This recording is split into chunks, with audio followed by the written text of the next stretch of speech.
Chapter 21 The Lion Becomes the King of Beasts. After climbing down from the China Wall, the travelers found themselves in a disagreeable country, full of bogs and marshes and covered with tall, rank grass. It was difficult to walk without falling into muddy holes, for the grass was so thick that it hid them from sight. However, by carefully picking their way, they got safely along until they reached solid ground. But here the country seemed wilder than ever, and after a long and tiresome walk through the underbrush they entered another forest, where the trees were bigger and older than any they had ever seen. "This forest is perfectly delightful," declared the lion, looking around him with joy. "Never have I seen a more beautiful place." "It seems gloomy," said the scarecrow. "Not a bit of it," answered the lion. "I should like to live here all my life. See how soft the dried leaves are under your feet and how rich and green the moss is that clings to these old trees. Surely no wild beast could wish a pleasanter home." "Perhaps there are wild beasts in the forest now," said Dorothy. "I suppose there are," returned the lion, "but I do not see any of them about."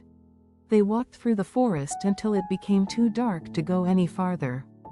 Dorothy and Toto and the lion lay down to sleep, while the woodman and the scarecrow kept watch over them as usual. When morning came, they started again. Before they had gone far they heard a low rumble, as of the growling of many wild animals. Toto whimpered a little, but none of the others was frightened, and they kept along the well-trodden path until they came to an opening in the wood, in which were gathered hundreds of beasts of every variety. There were tigers and elephants and bears and wolves and foxes and all the others in the natural history, and for a moment Dorothy was afraid. But the lion explained that the animals were holding a meeting, and he judged by their snarling and growling that they were in great trouble. As he spoke, several of the beasts caught sight of him, and at once the great assemblage hushed as if by magic.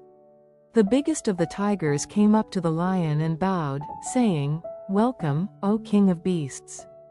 You have come in good time to fight our enemy and bring peace to all the animals of the forest once more." "What is your trouble?" asked the lion quietly. "We are all threatened," answered the tiger, "by a fierce enemy which has lately come into this forest. It is a most tremendous monster, like a great spider, with a body as big as an elephant and legs as long as a tree trunk. It has 8 of these long legs, and as the monster crawls through the forest he seizes an animal with a leg and drags it to his mouth, where he eats it as a spider does a fly. Not one of us is safe while this fierce creature is alive, and we had called a meeting to decide how to take care of ourselves when you came among us."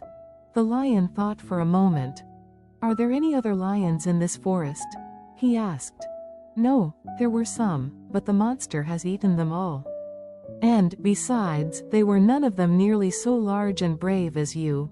If I put an end to your enemy, will you bow down to me and obey me as king of the forest?" inquired the lion. "We will do that gladly," returned the tiger. And all the other beasts roared with a mighty roar. "We will." "Where is this great spider of yours now?" asked the lion. "Yonder, among the oak trees," said the tiger, pointing with his forefoot. "Take good care of these friends of mine," said the lion, "and I will go at once to fight the monster." He bade his comrades goodbye and marched proudly away to do battle with the enemy. The great spider was lying asleep when the lion found him, and it looked so ugly that its foe turned up his nose in disgust.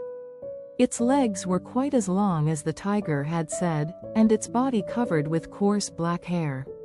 It had a great mouth, with a row of sharp teeth a foot long, but its head was joined to the pudgy body by a neck as slender as a wasp's waist. This gave the lion a hint of the best way to attack the creature, and as he knew it was easier to fight it asleep than awake, he gave a great spring and landed directly upon the monster's back. Then, with one blow of his heavy paw, all armed with sharp claws, he knocked the spider's head from its body.